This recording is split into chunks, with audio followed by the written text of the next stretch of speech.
हाँ जी, screen share हो रही है आपके सामने? जी मैम, हो यस रही है। यस।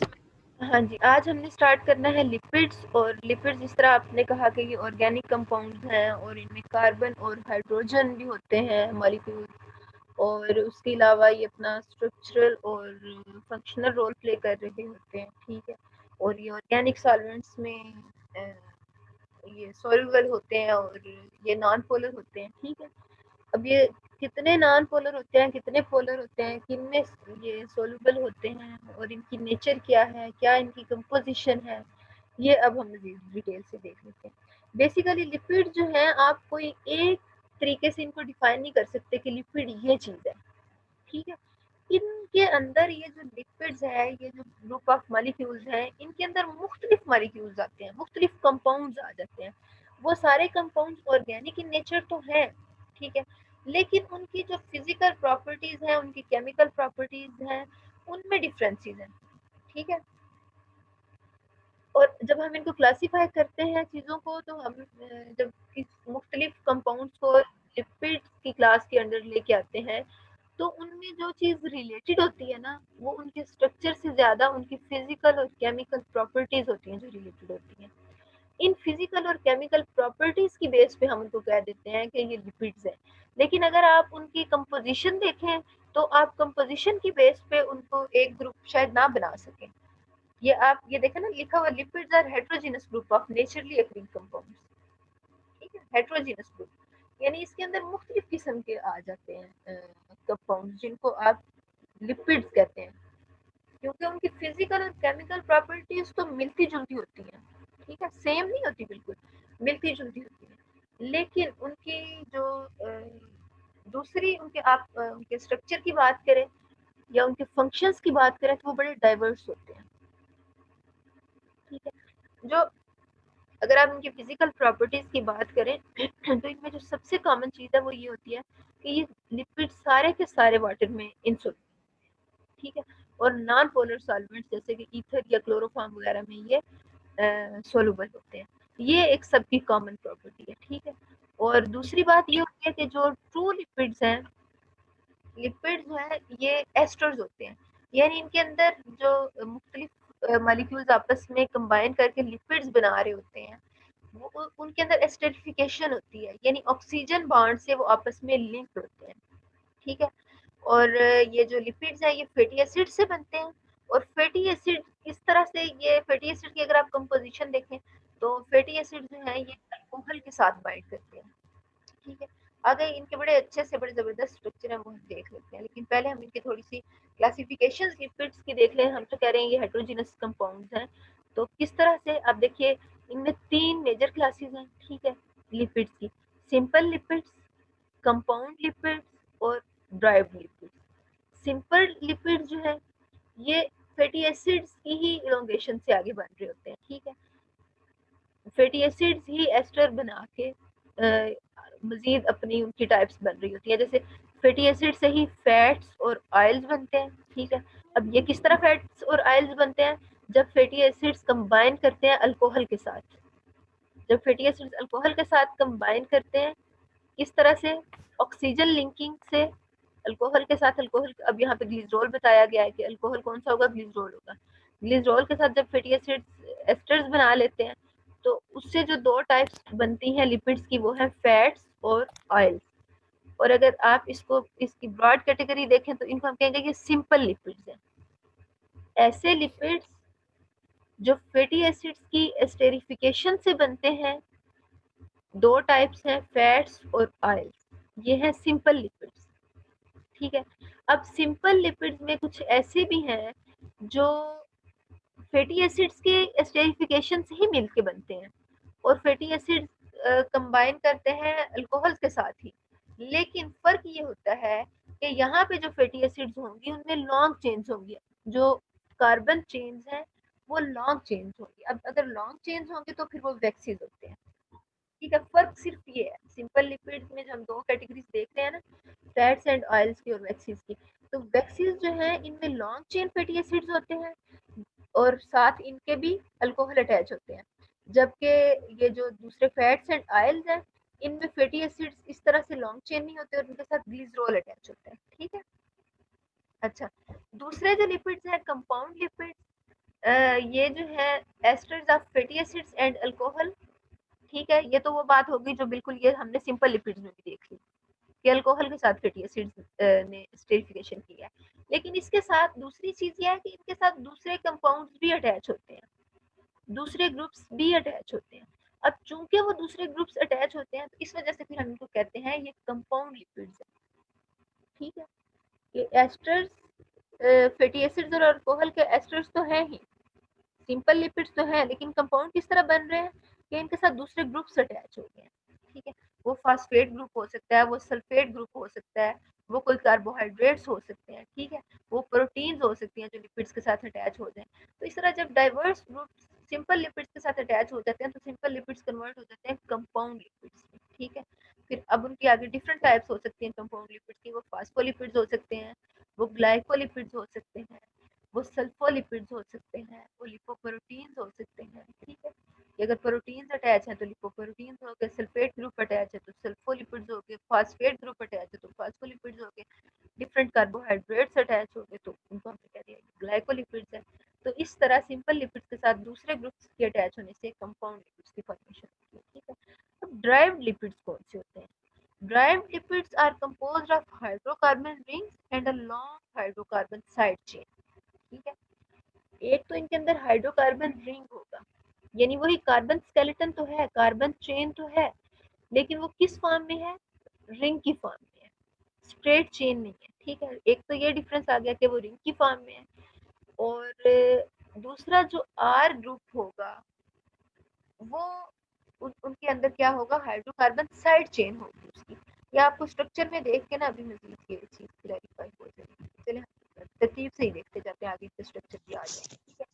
अब फैटी एसिड जो है आप इनकी अब यहाँ पे देखिए कि फैटी एसिड जो है वो सिर्फ ह्यूमन बींग्स के अंदर या एनिमल्स के अंदर नहीं है, बल्कि ये हर किस्म के लिविंग बींग्स के अंदर, माइक्रो ऑर्गेनिजम्स के अंदर भी है फैटी एसिड्स, ठीक है, प्लांट्स के अंदर भी है, एनिमल्स के अंदर भी है। और इनके अंदर होती है फैटी एसिड्स के अंदर, फैटी एसिड जो है ये कंसिस्ट करते हैं straight chain of carbon atoms with the hydrogen atom along with length of the chain। अब आप अगर अपने जहन में लाएं जो हमने कार्बोहाइड्रेट्स पढ़ते हुए इनका स्ट्रक्चर पढ़ा था, तो आपके जहन में होगा कि वो लॉन्ग चेन जो थी कार्बन की, वो स्केलेटन के तौर पे कार्बन की जो चेन थी वो एक्ट कर रही थी, और उसके साथ हाइड्रोजन और हाइड्रोक्सिल ग्रुप अटैच थे। इसी तरह से फैटी एसिड जो है ये भी लॉन्ग चेन्स होती है कार्बन की, और उन कार्बन के साथ फिर हाइड्रोजन अटैच होते हैं और बाज़ औक़ात हाइड्रोक्सिल ग्रुप भी अटैच होते हैं। लेकिन जो बेसिक इनके अंदर डिफरेंस है ना, वो बेसिक डिफरेंस ही यही है कि इनके अंदर हाइड्रोजन ज़्यादा होते हैं, हाइड्रोक्सिल ग्रुप से ज़्यादा हाइड्रोजन होते हैं। तब भी हम ये कहते हैं कि जो फैट्स हैं इनके अंदर एनर्जी ज़्यादा होती है एज कंपेयर टू कार्बोहाइड्रेट्स। वजह ये है कि कार्बोहाइड्रेट्स जो है, आपको पता है कि एनर्जी किस तरह से हम ऑब्टेन करते हैं? ऑक्सीडेशन से, ठीक है। अब जो मॉलिक्यूल रिड्यूस्ड हो आप उसी को ऑक्सीडाइज करेंगे ना। रिड्यूस किस तरह से होता है? जब उसमें हाइड्रोजन ऐड होते हैं, प्रोटॉन ऐड होते हैं, ठीक है। और ऑक्सीडाइज किस तरह होगा? जब आप उसमें ऑक्सीजन को ऐड कर देंगे, उस इलेक्ट्रॉन को रिमूव कर देंगे, हाइड्रोजन को रिमूव कर देंगे, ठीक है। तो अगर कोई मॉलिक्यूल पहले से ही ऑक्सीडाइज है, जैसे हमने कार्बोहाइड्रेट्स में देखा था कि उसके साथ हाइड्रोक्सिल ग्रुप भी थे कार्बन के साथ, और हाइड्रोजन भी थे, तकरीबन सेम प्रोपोर्शन था हाइड्रोजन और हाइड्रोक्सिल ग्रुप का। जबकि फैट्स में आप देखेंगे कि इसमें ये कंप्लीटली रिड्यूस्ड होते हैं तकरीबन, कि इसमें ज्यादातर जो है वो हाइड्रोजन ही होते हैं, हाइड्रोक्सिल ग्रुप बहुत कम होते हैं। तो चूंकि हाइड्रोजन ज्यादा होते हैं तो इनका जो ऑक्सीडेशन पोटेंशियल है वो ज्यादा होता है, आप इनको ज्यादा ऑक्सीडाइज कर सकते हैं, ठीक है। रिस्पायरेशन में हम ऑक्सीडेशन ही तो कर रहे होते हैं, जब हम एटीपी बना रहे होते हैं, जब हम एनर्जी ले रहे होते हैं, तो हम यही ऑक्सीडेशन ही तो कर रहे होते हैं। अब जो फुली रिड्यूस्ड चीज है, जब आप उसकी ऑक्सीडेशन करें तो फिर आप जाहिर है ज्यादा एनर्जी ऑब्टेन कर सकते हैं as compare to already oxidized compound, ठीक है। वो फिर हम तभी तो कह रहे होते हैं कि कार्बोहाइड्रेट्स जो हैं उनकी निस्बत जो फैटी एसिड्स हैं उनमें एनर्जी ज्यादा होती है। ठीक है, ये बात आपने याद रखनी है। तो fatty acids are included in the group of derived lipids. ठीक है, ये हम पीछे देख चुके हैं इनकी क्लासिफिकेशन में। ठीक है, अच्छा, अगर हम कार्बन टू कार्बन इनका देखें, स्ट्रक्चर देखें कि जो कार्बन कार्बन स्केलेटन बना होता है, कार्बन के साथ दूसरा कार्बन अटैच है। ठीक है, तो अगर हम फैटी एसिड्स की टाइप्स देखें तो हम ये फर्क देखते हैं कि फैटी एसिड्स में अगर कार्बन के साथ जो हाइड्रोजन ने बॉन्ड बनाए हुए हैं, अगर तो वो सारे कार्बन के साथ सिंगल बॉन्ड है, तो उसको हम कहते हैं सैचुरेटेड फैटी एसिड। सैचुरेशन से ही आपको लफ्ज की समझ आ रही होगी कि सैचुरेटेड है, यानी उसकी वैलेंसी जो है कार्बन की वो फुली सेटिस्फाइड है। ठीक है,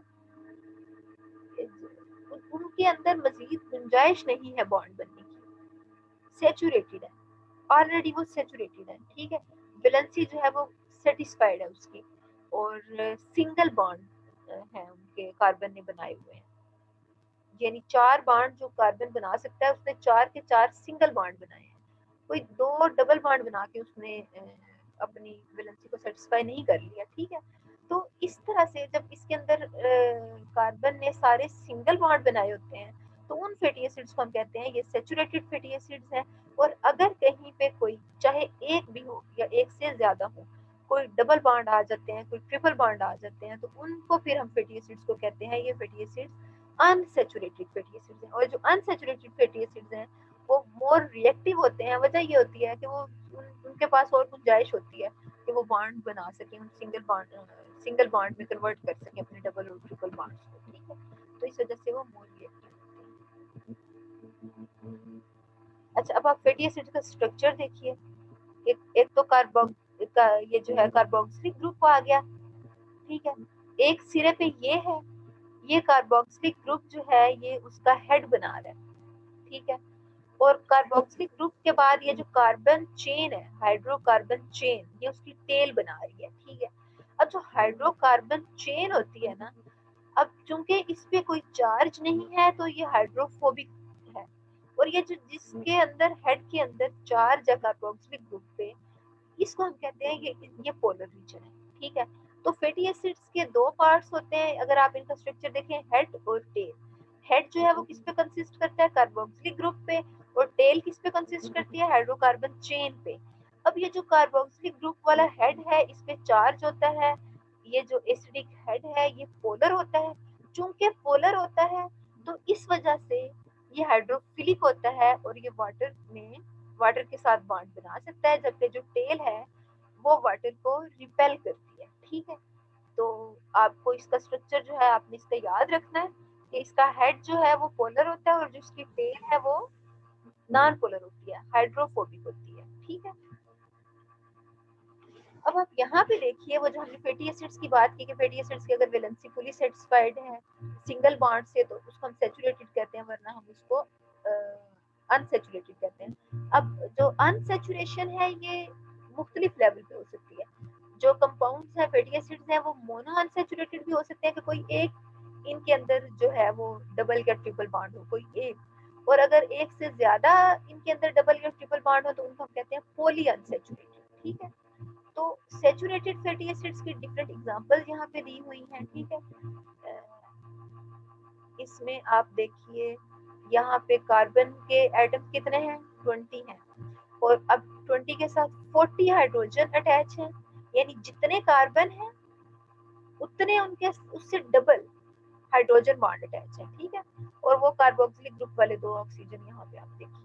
ठीक है, तो अब यहाँ पे इनके फार्मूलाज को देख कर ही आपको अंदाजा हो जाएगा कि ये जो है ये सिंगल बॉन्ड के साथ इनके साथ कार्बन अटैच है। ठीक है, जैसे फॉर्मेटिक एसिड, स्टेरिक एसिड, रैकिडिक एसिड। ठीक है, ये सारे कौन से हैं, सैचुरेटेड फैटी एसिड्स। अगर मोनोसैचुरेटेड फैटी एसिड्स की बात करें तो इनका भी आप मोलेक्युलर फार्मूला देखिए तो आपको अंदाजा हो जाएगा कि इनके अंदर अनसैचुरेशन है। अब ये जो ब्लू है ना, ब्लू कौन से हैं, कार्बन एटम है, और व्हाइट जो है ये हाइड्रोजन एटम है। अब देखिए जिनके साथ 2-2 हाइड्रोजन एटम 4-4 उसने ये बॉन्ड बनाए हुए हैं वो सारे कौन से हैं, ये वाले जो सारे हैं सैचुरेटेड है। अब यहाँ पे आप देखिए ब्लू, ये आपको नजर आ रहा है इसके साथ हाइड्रोजन ने बॉन्ड नहीं बनाया हुआ। ठीक है, डबल बॉन्ड बना हुआ है, तो इसको हम कहेंगे ये अनसैचुरेटेड फैटी एसिड्स है, ठीक है। यहाँ पे फिर आपको और ज्यादा क्लियर हो जाता है।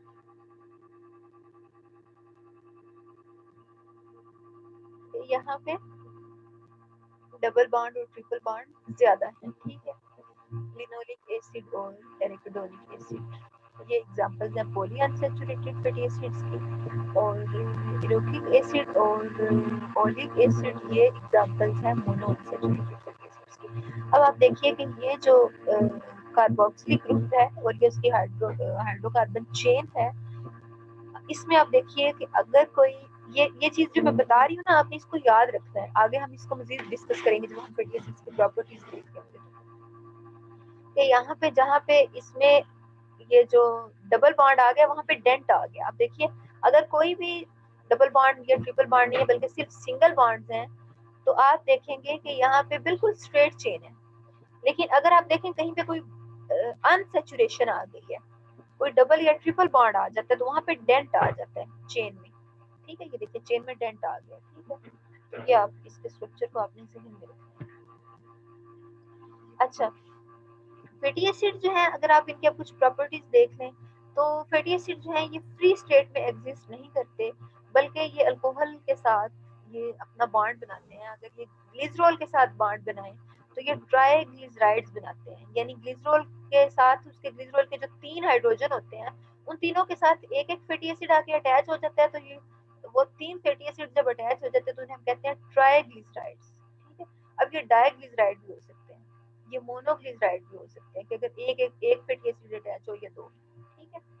तो अल्कोहल जो है इनके साथ क्या होता है, अल्कोहल की यहाँ पे बात लिखी है। Alcohols are series of organic molecules which contain a hydroxyl group attached to a carbon atom, ठीक है। ये आगे हम इसके स्ट्रक्चर में फिर आपको मजीद देख के भी अंदाजा हो जाएगा। तो ग्लिसरॉल जो है इसके साथ 3 कार्बन एटम अटैच होते हैं और 3 हाइड्रोक्सिल ग्रुप अटैच होते हैं। अल्कोहल्स की इन्होंने क्या बात की है कि अल्कोहल ऐसे ऑर्गेनिक कंपाउंड है जिनके अंदर कार्बन एटम के साथ क्या अटैच होता है, हाइड्रोक्सिल ग्रुप। अब इन्होंने फिर अल्कोहल की एग्जांपल दी हुई है, ग्लिसरॉल जो अल्कोहल है इसके अंदर 3 कार्बन आइटम है, तो कितने इसके साथ हाइड्रोक्सिल ग्रुप अटैच होंगे, क्योंकि हाइड्रोक्सिल ग्रुप कार्बन के साथ अटैच होते हैं ना, तो 3 कार्बन आइटम है तो 3 हाइड्रोक्सिल ग्रुप अटैच है, ठीक है। अब होता ये है फैटी एसिड जो है वो कंडेंसेशन रिएक्शन से, आपको पता है हमने अपने वो कार्बोहाइड्रेट्स के कंडेंसेशन रिएक्शन ऑलरेडी पढ़ चुके हैं कि जहाँ पे वाटर मॉलिक्यूल रिलीज हो रहा होता है। वाटर मॉलिक्यूल रिलीज होने का क्या मतलब है कि एक हाइड्रोक्सिल ग्रुप और एक हाइड्रोजन रिलीज हो रहा है, बॉन्ड बन रहा है। तो यही कंडेंसेशन रिएक्शन यहाँ ग्लिसरॉल के और फैटी एसिड के साथ भी होता है। और ये जो 3 हाइड्रोक्सिल ग्रुप हैं फैटी एसिड्स के, यहाँ पे आके ये जो फैटी एसिड्स हैं वो एस्टर बनाते हैं, यानी ऑक्सीजन बॉन्ड बनाते हैं। केमिकल लिंकेज इनके दरमियान बनती है अल्कोहल और फैटी एसिड्स के दरमियान, जिसको हम कहते हैं एस्टर बॉन्ड, ठीक है। एक एसिड और एक अल्कोहल के साथ जो ऑक्सीजन लिंकिंग इस्टेब्लिश हो रही है, जो एक बॉन्ड बन रहा है, उसको हम कह रहे हैं ये एस्टर बॉन्ड है, ठीक है। और ये एस्टर बॉन्ड किस तरह बन रहा है, कंडेंसेशन रिएक्शन से बन रहा है। कंडेंसेशन रिएक्शन का क्या मतलब है, वाटर मॉलिक्यूल रिमूव हो रहा है। मैं इस बात को रिपीट कर देती हूँ कि ग्लिसरॉल क्या है, अल्कोहल, और लिपिड्स कौन से हैं यहाँ पे, acid, fatty acids. Fatty acids attach हो रहे हैं ग्लिसरॉल के साथ, कैसे अटैच हो रहे हैं, हाइड्रोक्सिल ग्रुप के साथ। हाइड्रोक्सिल ग्रुप इनका और वहां से फैटी एसिड्स का, फैटी एसिड जो है वो अटैच हो रहे हैं और ग्लिसरॉल अटैच हो रहा है आपस में। कैसे अटैच हो रहे हैं, एस्टर बॉन्ड फॉर्मेशन से। एस्टर बॉन्ड कैसे बन रहा है, कंडेंसेशन रिएक्शन से। तो ये एसिड और अल्कोहल के दरमियान जो एस्टर बॉन्ड एस्टेब्लिश हो रहा है कंडेंसेशन रिएक्शन से, तो इस दौरान एक वाटर मॉलिक्यूल रिलीज हो रहा है और यहाँ पे 3 फैटी एसिड जो हैं वो अटैच हो रहे हैं एक ग्लिसरॉल के साथ, तो इस वजह से हम इसको कह रहे हैं ट्राइग्लिसराइड, ठीक है। यहाँ पे आप देखिए कि ये फैटी एसिड है, तो ये जो इसका कार्बोक्सिलिक ग्रुप था उसका हाइड्रोक्सिल ग्रुप, और यहाँ से जो ग्लिसरॉल है उसके हाइड्रोक्सिल ग्रुप का हाइड्रोजन, ये दो चीजें जो हैं ये क्या हो रही हैं, रिलीज हो रही हैं। वाटर मॉलिक्यूल किस तरह से रिलीज हो रहा है, वाटर मॉलिक्यूल में जो एक हाइड्रोजन और एक हाइड्रोक्सिल ग्रुप है, हाइड्रोक्सिल ग्रुप कहाँ से आ रहा है, फैटी एसिड के हेड से, फैटी एसिड के कार्बोक्सिलिक ग्रुप से हाइड्रोक्सिल ग्रुप रिलीज हो रहा है, और ग्लिसरॉल के हाइड्रोक्सिल ग्रुप में से एक हाइड्रोजन रिलीज हो रहा है, और यहाँ पे एस्टर बॉन्ड फॉर्मेशन हो रही है इस एसिड और इस अल्कोहल के दरमियान, ठीक है। अब ये जो एस्टर लिंकेज बन रही है किस तरह बन रही है, कंडेंसेशन रिएक्शन से। ये एक फैटी एसिड के लिए शो की हुई है। इसी तरह से दो फैटी एसिड मजीद इस ग्लिसरॉल के साथ अटैच हो सकते हैं और उनको हम कहेंगे कि ये अब इसको हम कहते हैं ये मोनोग्लिसराइड। अगर दो फैटी एसिड अटैच हो जाए तो ये डाइग्लिसराइड होंगे, अगर तीन अटैच हो जाए तो ये ट्राइग्लिसराइड होंगे, ठीक है। अच्छा, अब इसको मजीद अब यहाँ पे शो किया होगा तीनों बॉन्ड्स को, ट्राइग्लिसराइड फॉर्मेशन किस तरह हो रही है, ठीक है। अच्छा, अब यहाँ पे आप देखिए कि अगर तो ये तीनों चेन जो है फैटी एसिड्स की, इनके अंदर कोई डबल बॉन्ड नहीं है तो उसको हम कहते हैं ये सैचुरेटेड फैटी एसिड्स है। और ये किस फॉर्म में एग्जिस्ट करते हैं, हार्ड फॉर्म में, हार्ड फैट्स की फॉर्म में एग्जिस्ट करते हैं, ठीक है। यानी हम जो कहते हैं ना कि एनिमल फैट्स है, ठीक है, ये उस फॉर्म में एग्जिस्ट करते हैं, सॉलिड फॉर्म में। जैसे आप बटर की बात करते हैं कि वो एनिमल फैट है, ठीक है। और अगर इनके अंदर अनसैचुरेशन आ जाती है, अनसैचुरेशन यानी कहीं डबल बॉन्ड या ट्रिपल बॉन्ड आ जाता है इन फैटी एसिड्स के अंदर, तो वो किस तरह से एग्जिस्ट करते हैं, अनसैचुरेटेड जो कि होते हैं तो किस सूरत में एग्जिस्ट करते हैं, ऑयल्स की सूरत में। अब ये जो ऑयल्स की सूरत में फैटी एसिड एग्जिस्ट कर रहे हैं उसकी रीजन ये होती है कि कंपैक्टली आपस में ये कंपैक्ट नहीं हो सकते, ये जो फैटी एसिड्स की चेन्स हैं, क्योंकि इनके अंदर डेंट आ जाता है। चूंकि डेंट आ जाते हैं तो कंपैक्टली ये कंबाइन नहीं कर सकती, चूंकि एक दूसरे के साथ कंपैक्ट सूरत में ये एग्जिस्ट नहीं कर सकते, बल्कि इनके दरमियान में स्पेसिस आ जाती हैं। तो चूंकि स्पेसिस अगर आ जाती है मॉलिक्यूल्स के दरमियान में तो वो फिर ऑयल्स की सूरत में एग्जिस्ट करते हैं ये फैटी एसिड्स। और अगर फैटी एसिड्स कंपैक्टली कंबाइन हो तो वो फिर फैट हार्ड फैट्स की सूरत में एग्जिस्ट करते हैं, ठीक है। उम्मीद है कि ये पॉइंट आपको अच्छे से क्लियर हो गया। अगर आपको नहीं क्लियर हुआ तो आप हैंड रेज कीजिए, मैं दोबारा से इसको कर देती हूँ explain। अच्छा जी, सबको समझ आ गया, बहुत अच्छी बात है कि किस तरह से ये जो अनसैचुरेटेड है वो ऑयल्स की सूरत में क्यों एग्जिस्ट कर रहे हैं। अनसैचुरेटेड ऑयल्स की सूरत में इस वजह से भी एग्जिस्ट कर रहे हैं कि इनके अंदर डबल या ट्रिपल बॉन्ड है, और जब डबल और ट्रिपल बॉन्ड आ जाते हैं तो क्या करते हैं, चेन के अंदर डेंट आ जाता है। जब चेन के अंदर यूं डेंट आ जाता है तो ये कंपैक्ट सूरत में फिर एग्जिस्ट नहीं कर सकते, ये एक दूसरे के साथ कंपैक्टली कंबाइन नहीं कर सकते, ठीक है। इनके दरमियान स्पेसिस आ जाती हैं, जब स्पेसिस आ जाती हैं तो एक दूसरे से दूर दूर होते हैं तो ये सॉलिड नहीं फिर बनाते, फिर ये लिक्विड बनाते हैं। अगर मॉलिक्यूल्स एक दूसरे के साथ कंपैक्ट सूरत में है और एक दूसरे के साथ ऐसे टाइटली बाउंड है, कोई दरमियान में स्पेस नहीं है, जब स्पेस नहीं है तो फिर ये सॉलिड्स की सूरत में होते हैं, ठीक है। हाँ जी, अब समझ आ गई आप सबको, ठीक है जी। आगे हम चलते हैं, फॉस्फोलिपिड्स जो है हमने कहा था कि जो कंपाउंड लिपिड्स हैं उनके अंदर कोई और मॉलिक्यूल फैटी एसिड्स के अंदर अटैच हो जाते हैं, ठीक है। तो फॉस्फोलिपिड्स जो है इनके अंदर फॉस्फेट ग्रुप अटैच हो जाता है। ये देखिए, ये तो वही हो गया ना कि ग्लिसरॉल है और ग्लिसरॉल के साथ क्या अटैच है, फैटी एसिड्स अटैच है, ठीक है। लेकिन इस फैटी एसिड के साथ क्या चीज अटैच हो गया, फॉस्फेट ग्रुप अटैच हो गया, ठीक है। अब जब फॉस्फेट ग्रुप अटैच हो जाता है तो इसको हम कहते हैं ये फॉस्फोलिपिड्स है, ठीक है। अब जब अब इसके साथ फॉस्फेट ग्रुप अटैच हो जाता है तो होता ये है कि फॉस्फोलिपिड जो हैं ये एम्फीफैटिक होते हैं, ठीक है। इनके अंदर पोलर और नॉन पोलर दोनों खुसूसियात आ जाती हैं, ठीक है। अब जो पोलर, जैसे हमने अमाइनो एसिड्स की बात की थी कि जिनके अंदर पॉजिटिव चार्ज भी हो और नेगेटिव चार्ज भी हो, तो उनको हमने कहा था ये एम्फीफैटिक है, एम्फोटेरिक प्रॉपर्टीज हैं इनकी। तो इसी तरह फैटी एसिड्स के अंदर भी जब इनके अंदर पोलर और नॉन पोलर दोनों पोर्शन हो जाते हैं फैटी एसिड्स के अंदर, एक पोर्शन पोलर है और एक पोर्शन नॉन पोलर है, कि इनकी जो टेल है वो नॉन पोलर है, जो हेड है वो पोलर है। तो हेड जो है वो वाटर के साथ बॉन्ड बना लेगा, जो वाटर रिपेलेंट होगी वो टेल होंगी। तो पोलर रीजन भी है और नॉन पोलर रीजन भी है। तो जब पोलर रीजन और नॉन पोलर रीजन एक ही कंपाउंड के अंदर आ रहे हैं, एक ही फैटी एसिड के अंदर आ रहे हैं, तो उसको हम कहते हैं ये एम्फीफेटिक प्रॉपर्टीज एग्जिबिट कर रहा है, ठीक है। एम्फीफेटिक यानी पोलर और नॉन पोलर दोनों, यानी दो ही इसकी नेचर है, ठीक है। ये कुछ रोल्स लिखे हुए हैं फैटी एसिड लिपिड्स के, लेकिन हम इंशाल्लाह इनको मजीद भी डिटेल से डिस्कस करेंगे, लेकिन चलें भी तो आ रहे हैं, हम इनको एक दफा देख लेते हैं कि जो ट्राइग्लिसराइड्स हैं, हमने जो देखा कि फैटी एसिड जो है वो कंबाइन कर रहे हैं ग्लिसरॉल के साथ और ट्राइग्लिसराइड्स बन रहे हैं, तो ये इनका क्या क्या रोल होता है, एनर्जी सोर्स के तौर पे ये एक्ट करते हैं, ठीक है। एनर्जी जो हमारी बॉडी में स्टोर हो रही होती है फैट्स की सूरत में, ये वो ट्राइग्लिसराइड्स ही होते हैं। एडिपोज टिश्यूज आपको पता है ना, जो फैट्स, ये जो चर्बी है वो एडिपोज टिश्यूज होते हैं, ठीक है। अब ये एडिपोज टिश्यूज और कौन से फंक्शन परफॉर्म कर रहे होते हैं कि ये बॉडी को इंसुलेट कर रहे होते हैं, ठीक है। इंसुलेट कर रहे होते हैं एक तो, और दूसरा कौन सा काम कर रहे होते हैं, इंसुलेट कर रहे हैं तो आपकी बॉडी से हीट जो है वो आसानी से फिर डेसिपेट नहीं होती, ये इंसुलेटर के तौर पे एक्ट करते हैं, और एनर्जी जो है वो इस तह में से, इस चर्बी की तह में से इजीली हीट जो है वो डेसिपेट नहीं हो सकती। तो दूसरी सूरत ये होती है कि आपके जो डेलिकेट ऑर्गन है, आपके लिवर है, किडनीज है, आपका हार्ट है, ये उनको कुशनिंग प्रोवाइड करते हैं, ठीक है। उन ऑर्गन्स को प्रोटेक्ट करते हैं, ठीक है। उनके गिर कवरिंग बना लेते हैं, तो वो कोई झटका लगता है ना, वो पहले जैसे आपकी बॉडी के अंदर ऑर्गन्स पड़े हैं, अगर कोई जर्क लगे भी, कोई झटका लगे भी, तो वो उस झटके से प्रिवेंट करते हैं, ये जो ऊपर ये जो एडिपोज टिश्यूज की एक लेयर होती है, ठीक है।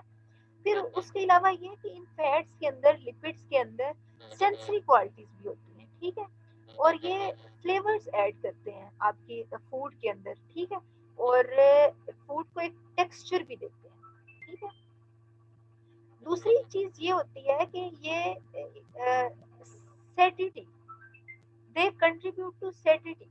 सेटिटी का मतलब है कि आप सैर हो जाते हैं जब आप खाते हैं ना कोई लिपिड कंटेनिंग फूड, तो ये आपको अंदर ऐसे सिग्नल्स रिलीज करते हैं जो आपकी बॉडी में ये एहसास पैदा करते हैं कि मजीद फूड इनटेक नहीं होनी चाहिए, ठीक है। यानी आपको एक वो सैर होने का एहसास होता है कि हम जैसे फुलनेस का एहसास होता है, ठीक है। तो ये जो फुलनेस का एहसास है, ये सेंस है, ये सिग्नल कौन रिलीज कर रहा होता है, ये फैट रिलीज करते हैं, फैट्स रिलीज करते हैं। तो इस तरह से दे कंट्रीब्यूट टू सेटिंग, ठीक है। फिर फॉस्फोलिपिड्स का क्या रोल होता है, यानी ट्राइग्लिसराइड्स तो वो है ना जो सिर्फ फैटी एसिड ग्लिसरॉल के साथ अटैच हो रहे हैं, तो उनके क्या रोल है। अगर आप कंपाउंड लिपिड्स में फॉस्फोलिपिड्स की बात करें, तो इनका जो मेजर रोल है वो स्ट्रक्चरल रोल होता है। जो मेम्ब्रेन होती है, हर सेल के गिर्द मेम्ब्रेन होती है, उसके अंदर जो लिपिड्स होते हैं वो फॉस्फोलिपिड्स की फॉर्म में होते हैं, ठीक है। और सेल वॉल का जो मैट्रिक्स है उसमें भी ये इनका मेजर प्रोपोर्शन होता है फॉस्फोलिपिड्स का, ठीक है। फिर अगर आप नर्व सेल्स की बात करते हैं, तो नर्व सेल्स की जो शीट होती है, लिपिड शीट होती है, लिपिड कवरिंग होती है, माइलिन शीट होती है, वो भी फॉस्फोलिपिड से बनी होती है, ठीक है। अच्छा, फिर दूसरी बात ये कि फॉस्फोलिपिड जो हैं ये कैरियर्स के तौर पे एक्ट करते हैं, कैरियर्स होते हैं जो आयंस को कैरी करते हैं। जब हम मेम्ब्रेन के फंक्शन देखेंगे ना, तो आप उसमें देखेंगे कि मेम्ब्रेन जो है, बल्कि मैं उसको चले अगली स्लाइड पे जाके ये चीज़ एक्सप्लेन करती हूँ। अच्छा, बहुत सारे वाइटल फंक्शन जो आपकी बॉडी में फॉस्फोलिपिड्स परफॉर्म कर रहे होते हैं, यहाँ पे आप देखिए ये मेम्ब्रेन है, ये ऊपर हेड्स आपको नजर आ रहे हैं, ये इनकी टेल्स नजर आ रही हैं, ठीक है। अल्टरनेटिवली प्लेस्ड ये आपको लिपिड लेयर नजर आ रही है। अब ये सेल के गिर्द लिपिड लेयर इसी तरह मौजूद होती है, ठीक है। ये लिपिड लेयर जो है इसी सूरत में ये सेल के गिर्द मौजूद होती है, ठीक है। ये सेल की समझे आप इनर साइड है, और उसके ऊपर ये लेयर लिपिड की मौजूद है, और ये सेल की आउटर सरफेस है। अब बाहर से कोई चीज सेल के अंदर आनी है, तो अब ये जो ऊपर हेड है, ये तो है हाइड्रोफिलिक। अब यहाँ पे कोई हाइड्रोफिलिक चीज तो आ सकती है, लेकिन अब वो चीज, हाइड्रोफिलिक जो चीज है वो इस बैरियर को क्रॉस नहीं कर सकती, ये जो इनकी टेल्स है, ठीक है। अब इस हाइड्रोफोबिक जो टेल्स है, इनको चूंकि वो क्रॉस नहीं कर सकती, तो आपने उस चीज को, वो वाइटल इंपॉर्टेंस की हामिल वो चीज है, आपने उस चीज को अंदर भी लेके आना है। तो आप फिर कैसे उसको अंदर लेके आएंगे, यहाँ पे प्रोटीन्स मौजूद होंगी जो चैनल्स के तौर पे एक्ट करेंगी, और वो फिर इन चीजों को एक पैसेज प्रोवाइड करेंगी, एक रास्ता देंगी मेम्ब्रेन के अंदर कि मॉलिक्यूल जो है वो मेम्ब्रेन को क्रॉस कर सके। ठीक है, तो ये जो प्रोटीन्स हैं वो फिर प्रोवाइड करती हैं, स्पेस प्रोवाइड करती हैं, गेट्स प्रोवाइड करती हैं, चैनल्स प्रोवाइड करती हैं, जो मुख्तलिफ आयंस को इन फैटी एसिड्स में से गुजरवा के आपके सेल के अंदर ले आते हैं। ठीक है, अब यहाँ पे फिर वही बात रिपीट की हुई है कि phospholipids are composed of hydrophilic head, ये बात हम डिस्कस कर चुके हैं। ठीक है, और ये hydrophilic head is attracted toward water, और जो इनकी हाइड्रोफोबिक टेल्स हैं वो वाटर रिपेलेंट होती हैं और वो एक दूसरे को फेस कर रही हैं टेल्स। ठीक है, और जो इनके हेड्स हैं वो एक्सपोज हैं। ठीक है, और इसी वजह से फिर हम कहते हैं ये चूंकि इनके हेड वाटर को अट्रैक्ट कर रहे हैं, टेल्स जो है वाटर रिपेलेंट हैं, तो हम कहते हैं ये एम्फीफेटिक प्रॉपर्टीज एग्जिबिट करते हैं। ठीक है, अब यहाँ पे आप ये देखिए कि जो हाइड्रोफोबिक मॉलिक्यूल्स होंगे ना वो इजीली पास कर जाएंगे इस बैरियर को, लेकिन जो हाइड्रोफिलिक मॉलिक्यूल्स हैं वो पास नहीं कर सकते। ये देखिए आप मेम्ब्रेन, अब यहाँ से ये चैनल बने हुए प्रोटीन चैनल हैं, अगर किसी हाइड्रोफोबिक चीज ने हाइड्रोफिलिक चीज ने पास करना है तो वो इस चैनल में से पास करेगी। ठीक है, और यानी कि सेल के क्रॉस मूवमेंट जो होगी वो इस चैनल के क्रॉस होगी। ठीक है, यहाँ पे आप देखिए ये और 3D इसकी आपकी सेल की गेट जो मेम्ब्रेन होती है उसका स्ट्रक्चर है कि ये वाटर रिपेलेंट टेल्स है और ये इनके हाइड्रोफिलिक हेड्स हैं, ये इनके अंदर जो मेम्ब्रेन के अंदर प्रोटीन्स एम्बेडेड हैं। ठीक है, अब इनको हम कहते हैं ट्रांस मेम्ब्रेन प्रोटीन, पूरी की पूरी मेम्ब्रेन के अंदर है। ठीक है, ये सरफेस पे प्रोटीन होती है। ठीक है, अच्छा अब इन प्रोटीन्स को हम कह रहे हैं ग्लाइकोप्रोटीन, किस वजह से कह रहे हैं, क्योंकि इनके साथ ये आप देखिए कार्बोहाइड्रेट की जो चेन है वो अटैच है। इसी तरह ये कुछ कार्बोहाइड्रेट चेन जो है ये अंदर एम्बेडेड भी है। ठीक है, समझ आ गई आपको ये मेम्ब्रेन के स्ट्रक्चर की। ठीक है जी, अब ये आप नेक्स्ट देखिए लिपिड्स, फॉस्फोलिपिड, ये देखिए आप हेड के साथ एक और फॉस्फेट ग्रुप भी अटैच है। यहाँ पे आप देखिए ट्राइग्लिसराइड्स, ये देखिए आप ये कोलेस्ट्रॉल है, ये भी एक लिपिड की टाइप है। ठीक है, ठीक है, तो ये एक आप देखिए कि ये हमने ब्रीफ सा देख लिया इसको, लिपिड्स को, इसका ब्रीफ सा इंट्रोडक्शन हो गया, हमने थोड़े से इनके फंक्शन देख लिए, हमने इनका स्ट्रक्चर भी देख लिया, हमने इनकी कुछ टाइप्स देख ली, हमने इनकी कुछ प्रॉपर्टीज को डिस्कस कर लिया, लेकिन इंशाल्लाह हम इन चीज़ों को मज़ीद डिटेल से भी नेक्स्ट क्लासेस में डिस्कस करेंगे। तो आज तक के लिए जो था ये बस इतना ही था। आपका अगर कोई क्वेश्चन हो तो आप वो पूछ सकते हैं, वन बाय वन आप हैंड रेज करें और अपना माइक अनम्यूट करके तो आप अपना क्वेश्चन कीजिए। मीटिंग भी हमारी एंड हो रही है, अगर आपके क्वेश्चन कुछ रह गए जी गुलाम फातिमा पूछिए। मैम जो बटर होता है लिक्विड फॉर्म में, तो हम कह सकते हैं कि उनके अंदर अनसैचुरेशन होती है। नहीं, बटर लिक्विड फॉर्म में तो होता ही नहीं, बटर तो सॉलिड फॉर्म में होता है ना। ऑयल जो है वो, मैम जब हम बटर को गर्म करते हैं तो वो लिक्विड फॉर्म में आता है ना। हाँ जी, फिर उसमें अनसेचुरेशन हो जाती है। फिर अनसेचुरेशन अच्छा। का मतलब है कि उसके अंदर उसकी डिहाइड्रोजनेशन हो जाती है, यानी हाइड्रोजन उसमें से रिलीज हो जाते हैं। जब हाइड्रोजन रिलीज होंगे तो वो जाहिर है वहां पे डबल बॉन्ड हो जाएंगे। मैम जब वो लिक्विड से फिर दोबारा सॉलिड की फॉर्म में जाता है देन क्या होता है, मतलब देखें जब बटर को गर्म किया जाता है तो वो दोबारा से घी की शक्ल इख्तियार कर लेता है, वो तो फिर सॉलिड हो गया। प्रोसेस रिवर्स हो जाता है, वही प्रोसेस रिवर्स हो जाता है। Okay ma'am, thank you. जी, दूसरे जिन पार्टिसिपेंट ने हैंड रेज किया वो पूछिए आप उनसे। मैम वाला पार्ट रिपीट करते हैं, मैम सॉरी डिस्कनेक्ट हो गई थी। आप ये हैंड्स फ्री उतार के बोलिए, मुझे आपकी आवाज नहीं आ रही है। हमारी मीटिंग एंड होने वाली है, मैं आपका क्वेश्चन पहले मीटिंग दोबारा स्टार्ट करके ले लूँ। मैम ब्रेन वाला पार्ट रिपीट कर दें, डिस्कनेक्ट हो गई थी मैम। कौन सा चीज रिपीट करूँ? मैम अभी तो फर्स्ट रिपीट का रोल आपने ब्रेन में बताया ना कि उनमें जो पैसेज होती है वो रिपीट कर दें प्लीज। अच्छा चलिए, मैं मीटिंग दोबारा स्टार्ट करके रिपीट करती हूँ। क्योंकि हमारी मीटिंग